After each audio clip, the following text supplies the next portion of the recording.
spike this lemonade. But if you want to see how we make it, go check it out in the kitchen with DryerBuzz. Hey, welcome back into the kitchen with DryerBuzz. I may have to dash over here and grab a couple other things, but I'm going to make my quick favorite snacks. And why am I doing this again? Listen, I'm recording this one, and I'm going to try and give it to you straight because people keep asking about the lemonade.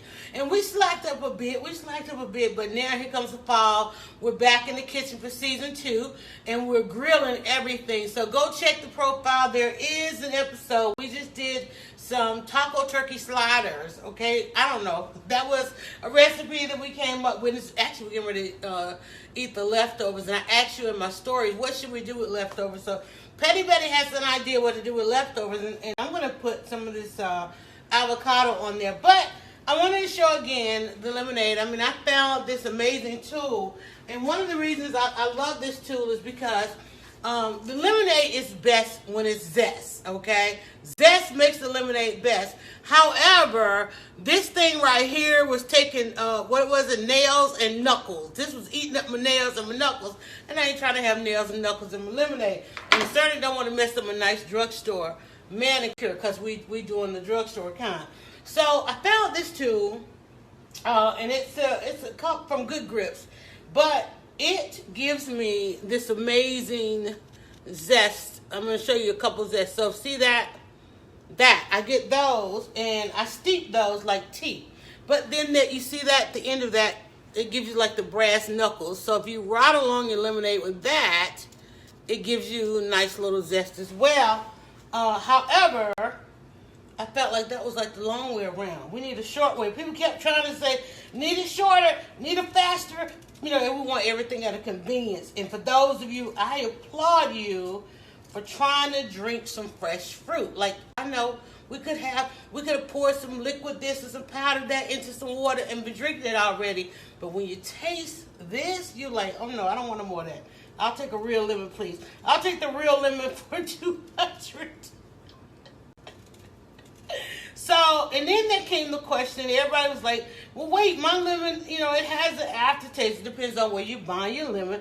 Find a good source for your lemon, a good farmer's market, somebody that's really sourcing good fresh vegetables.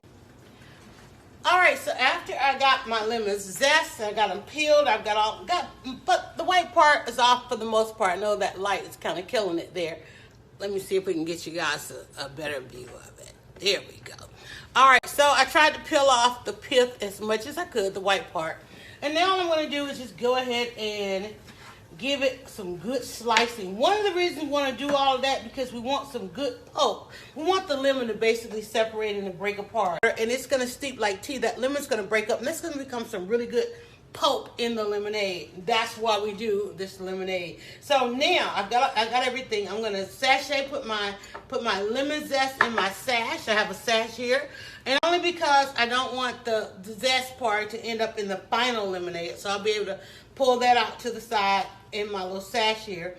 But then my lemons and my blackberries are going to do their thing in the lemonade. So this is what it's all for, blackberry lemonade. You can already see the blackberry as soon as they hit the hot water, they started changing. So once that heat comes up, it's going to come to a boil.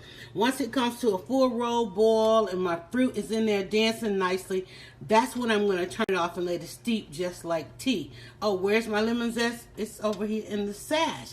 Chilling out, let me tell you, the best lemonade ever. All right, so as you can see, my fruit is dancing. My color is in there for my blackberry lemonade, and it's about ready. So what I'm going to do now, I turned it off, and I'm just going to put a lid on it. I'm going to let that steep. And I like to go a good 20, 30 minutes at most. But again, with the blackberries are pretty much going to hold up. My lemons, you see that lemon dancing there. Once I give it a nice stir and put my sweetener in there, sweeten according to your dietary restrictions, I'm going to pull my zest sachet out, and then I'm going to have the best blackberry lemonade. Don't go nowhere. You're going to see it. I don't know about tasting, but you're definitely going to see it. All right, check out that color. So after the fruit settles to the bottom, look at that steam coming off of that, y'all. That is some real blackberry lemonade. So after your fruit settles, you can go ahead. I mean, there's no time limit as to when you can make it. You go ahead and pour it off. You want to definitely let it cool, but sweeten it while it's warm.